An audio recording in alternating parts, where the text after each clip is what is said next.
बिस्मिल्लाहिर्रहमानिर्रहीम। अस्सलाम वालेकुम। मैं याजूज माजूज और ईसा अलैहिस्सलाम को कई बार अपने ख्वाबों में देख चुका हूँ। आज मैं आपको याजूज माजूज से मुतल्लिक अपने ख्वाबों का खुलासा बयान कर रहा हूँ। याजूज माजूज दो किस्म के हैं, एक सफ़ेद रंगत वाले और दूसरे स्याह रंगत वाले। इन दोनों किस्मों में सिर्फ रंग का फ़र्क है। इनकी शक्ल एक मुख्तलिफ किस्म के बड़े गुरीले की तरह है। जब वो निकलते हैं तो फिर रुकते नहीं और इनके अंदर इंसानों के खिलाफ़ एक ख़ास किस्म का गुस्सा होता है, क्योंकि वो इंसानों की वजह से कई सदियों तक कैद रहते हैं, इसलिए वो इंसानों से बदला लेते हैं। याजूज माजूज एक बड़े से गार के अंदर मौजूद बहुत ही बड़े हाल में रहते हैं। इस हाल में जाने के लिए गार के अंदर से एक रास्ता है। इस तस्वीर में देखें, ये सिर्फ एक मिसाल है। ये गार बहुत बड़ा है और इसके अंदर से एक थोड़ा लंबा रास्ता ज़मीन की तरफ निकलता है। ये रास्ता गार की निस्बत थोड़ा छोटा है, मगर याजूज माजूज बआसानी इस रास्ते से होते हुए हाल में जाते हैं। हाल का छत बहुत ऊंचा है, याजूज माजूज इस पर नहीं चढ़ सकते। छत में छोटे छोटे सुराख हैं जहाँ से रोशनी और हवा आती है। जब याजूज माजूज हाल में होते हैं तो इन्हें कुछ नहीं पता चलता कि गार के मुंह की तरफ जो अंदरूनी रास्ता जाता है वहाँ क्या हो रहा है। याजूज माजूज जब बाहर निकलते हैं तो बहुत फसाद मचाते हैं और फिर वापस गार के अंदर मौजूद हाल में चले जाते हैं और 4 से 6 महीने तक वहीं रहते हैं और बाहर नहीं निकलते।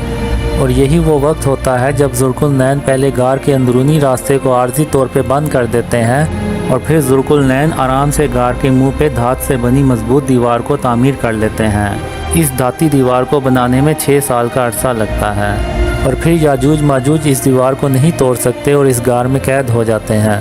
क़यामत के करीब जब याजूज माजूज बाहर निकलते हैं तो इससे कुछ हफ्ते पहले मुसलमानों की दज्जाल से बदतरीन जंग होती है और तकरीबन सारा असला इस जंग में ख़त्म हो जाता है। और जब याजूज माजूज बाहर निकलते हैं तो इंसानों के पास कोई बड़ा हथियार नहीं होता जिससे याजूज माजूज का मुकाबला किया जा सके। एक ख्वाब में मैं एक ताकतवर सरकश इंसान से लड़ने जाता हूँ और जाने से पहले मैं अपने घर वालों और कुछ लोगों को एक जदीद किस्म की ट्रेन में बिठा कर जाता हूँ और इनसे कहता हूँ कि आप मेरा यहीं इंतज़ार करें। जब मैं वापस आऊँगा तो फिर हम ये जगह हमेशा के लिए छोड़ के ईसा अलैहिस्सलाम के साथ मिल जाएंगे। जब मैं अल्लाह की मदद से उस ताकतवर सरकश इंसान को कत्ल कर देता हूँ तो मैं मोहम्मद सल्लल्लाहु अलैहि वसल्लम की आवाज़ सुनता हूँ कि कासिम, याजूज माजूज बाहर निकल आए हैं, जल्दी घर पहुँचो। याजूज माजूज से पहले मुझे घर पहुंचना होता है। जब मैं घर पहुंचता हूं तो सब ठीक होता है।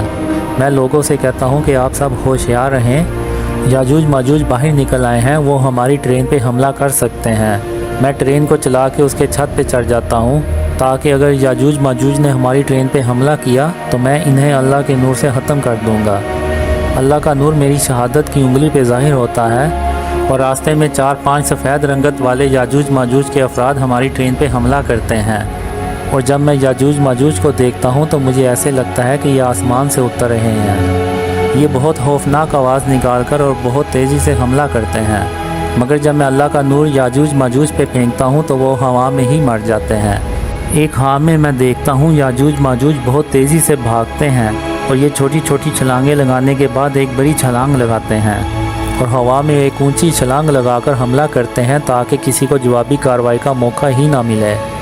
याजूज माजूज को मारने का बेहतरीन तरीका मुझे यही समझ में आया है कि जब वो हवा में होते हैं तो इस वक्त उन्हें ख़त्म किया जाए, क्योंकि उनकी रफ़्तार बहुत तेज़ और जसामत बहुत मजबूत होती है और इनके बाजुओं और टांगों में बहुत ताकत होती है।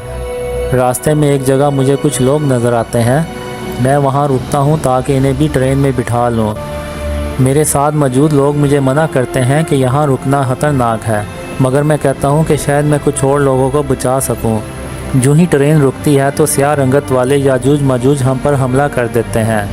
रात होने की वजह से वो आसानी से नज़र नहीं आते, मगर अल्लाह के नूर से मैं उनको मार देता हूँ और जो लोग मेरे साथ होते हैं वो अल्लाह की रहमत से बच जाते हैं, मगर वो लोग मारे जाते हैं जिनके लिए मैं रुकता हूँ। मेरे साथी मुझे कहते हैं, कासिम, तुम चंद लोगों को बचाने की खातिर हमें भी मरवा बैठोगे। तो मैं कहता हूँ, आपने ठीक कहा, हमें खतरा मोल नहीं लेना चाहिए। और फिर हम कहीं नहीं रुकते और अल्लाह की रहमत से फजर के वक्त ईसा अलैहिस्सलाम के पास पहुँच जाते हैं। ईसा अलैहिस्सलाम हमारे पहुँचने से कुछ देर पहले ही दुनिया में दोबारा तशरीफ़ लाए होते हैं और फिर हम ईसा अलैहिस्सलाम के साथ रहना शुरू कर देते हैं। याजूज मजूज क्या खाते हैं और इतने सालों से गार के अंदर हाल में कैसे ज़िंदा हैं, और इनकी तादाद कितनी है और इन सब को कौन ख़त्म करता है, ये मैंने हाल में कभी नहीं देखा। हाँ, इतना देखा है कि याजूज माजूज पूरी दुनिया को तबाह कर देते हैं और बहुत कम लोग बचते हैं। मज़ीद जानने के लिए मेरे फेसबुक पेज या यूट्यूब चैनल को विज़िट कीजिए। जज़ाकुमुल्लाह खैर। अस्सलाम वालेकुम।